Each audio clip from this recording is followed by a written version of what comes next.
চুরি হয়েছে কি করা যাবে সেখানে?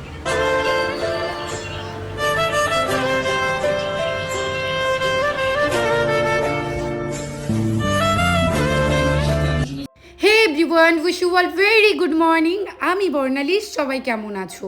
তোমাদেরকে আগের কিছু ব্লগে আমি জানিয়েছি ডেলিভারির পরে আমি একটু বেশিই মোটা হয়ে গেছি। সব জিরে, জোয়ান আর দারচিনি দিয়ে একটা জল গরম করে রাতের বেলায় রেখে দিয়ে সকালবেলা খাচ্ছি বলেছিলাম। এটা কাজে দেয় কি না জানতামও না, প্রচুর ভিডিওতে দেখেছি ট্রেন্ডিংয়ে চলছে, তো আমিও তাই করেছি, তোমাদেরকে আগেও বলেছি। তো বন্ধুরা, তোমরা যারা ওয়েট কম করতে চাও একদম খেতে পারো এটা। সত্যি আজকে আমি গেছিলাম ডক্টরের কাছে, গিয়ে ওয়েটটা চেক করে দেখি আমার 2 কিলো কম হয়ে গেছে। আমি কিন্তু কন্টিনিউ যেমন খাবার খাই তেমনই খাচ্ছিলাম, শুধু পরিমাণটা একটু কম নিচ্ছিলাম খাবারের। আমি কিন্তু ভাবতেই পারিনি সত্যি এটা কাজ করবে, আর সত্যি কাজ করে গেছে। তোমরা যারা ওয়েট কম করবে বলে ভাবছো তারা কিন্তু এটা করতেই পারো। তো বন্ধুরা, যাদের যাদের ওয়েট কম করতে হবে পুরো ডিটেলসটা শুনে নাও আমি কেমন করে কি করে খাই। রাতের বেলা আমি একটু জল ফুটিয়ে ওর মধ্যে জোয়ান, জিরে আর সোপ আর একটু দারচিনি ভিজিয়ে রেখে দিই, আর সকাল সকাল ঘুম থেকে উঠেই ব্রাশ করে লেবু কেটে গ্লাসে আর জলটাকে একটু গরম করে এটা ভালো করে ছেঁকে আমি কিন্তু খেয়ে নিই। তোমরাও 10 দিন মতো করে দেখো, তোমাদের ওয়েট কম হবেই হবে।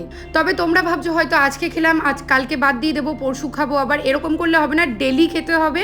আমি কিন্তু এই জলটা খাওয়ার পরে তারপরেই চা নিয়ে বসে যাই, চায়ের সাথে 2টো বিস্কুটও খেয়ে নিই। এরপরে যেমন ডেলি রুটিন হয় তারপরে আমি ভাত খাই, তবে ভাতেরও পরিমাণটা কম, সবজিরও পরিমাণটা কম। তোমরা ট্রাই করো, নিশ্চয়ই রোগা হবে। আমাদের বাড়িতে আজকে একটা ভয়ঙ্কর ঘটনা ঘটে গেছে, তোমাদের জানাবো, পুরো ভিডিওটা দেখো। খুব দুঃখজনক ঘটনা। বাড়িতে এই নিয়ে কান্নাকাটি বেঁধে গেছে। মা তো কান্নাকাটি থামাচ্ছেই না। মানুষের যে এতটা সাহস থাকতে পারে সেটা কিন্তু ভাবতে হবে, বুকে দম ছিল বটে। কি হয়েছে সবটাই তোমাদেরকে খুলে বলবো। আর এদিকে মাসি সকালের কাজগুলো সব কমপ্লিট করে নিচ্ছে। তোমরা সকলেই জানো আমার দিদিও কিন্তু দিল্লিতেই থাকে, তো বেশ কয়েকদিন ধরে ফোন করছি দিদিকে, বলছি আয় আমাদের বাড়িতে, তো দিদির সময় হয়ে উঠছে না। তো আজকে সময় হয়েছে, তাই সকাল সকাল রান্নাবান্না সেরে ফেললাম।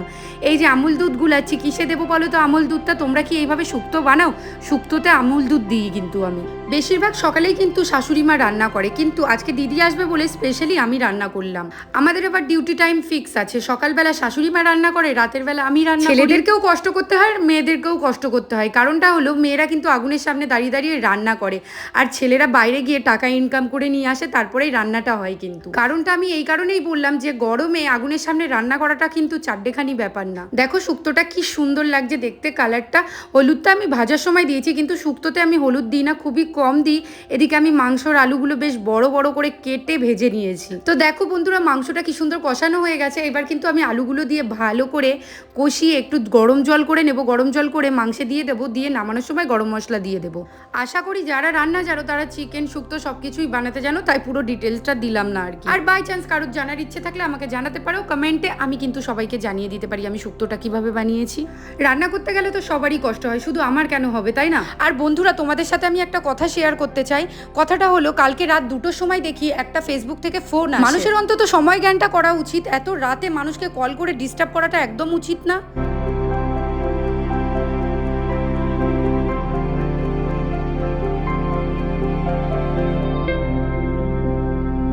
আর বন্ধুরা, সময় কম ছিল বলে দেখতেই পাচ্ছ 2টো কড়াই চাপিয়ে দিয়েছি, একটার মধ্যে শুক্তো হচ্ছে, একটার মধ্যে মাংস হচ্ছে। প্লেটে যেই জিনিসটা দেখতে পাচ্ছ এই জিনিসটা খেতে কিন্তু আমার বেশ ভালো লাগে। আর তোমাদেরকে বলছিলাম যে আমাদের বাড়িতে কি হয়েছে। আমাদের বাড়িতে আজকে চুরি হয়ে গেছে, জানো তো। আজকে আমি আমার ফ্ল্যাটের গেটটা খুলে রেখে দিয়েছিলাম, আর চোর ঢুকে চুরি করে নিয়েছে আমার শাশুড়ি মায়ের ফোনটা। তা দেখো বন্ধুরা কিভাবে কান্নাকাটি করছে। আমি বলছি কান্না করে কি লাভ, এখন চার নেওয়ার তো নিয়ে চলেই গেছে। যেহেতু আমার রুমের গেটটা খোলা ছিল আর মা ঘুমিয়ে পড়েছিল বালিশের তলে ফোনটা রেখে দিয়ে, আমি আবন্তিকা পলাশ আমাদের এই সামনের রুমটাই ছিলাম, আর মায়ের রুমে মা ছিল। আমরা কিন্তু একদম বুঝতে পারিনি যে এইভাবে চুরি করে নিয়ে চলে যাবে ফোনটা। বালিশের তল থেকে টুক করে এসে নিয়ে চলে গেছে, জানো ফোনটা। তবে আমাদের ফ্ল্যাটে ক্যামেরা লাগানো আছে, কালকে সকালে দেখা হবে আসলে ফোনটা কে নিয়েছে, সে ধরা পড়ে যাবে। চুরি হয়েছে কি করা যাবে সেখানে?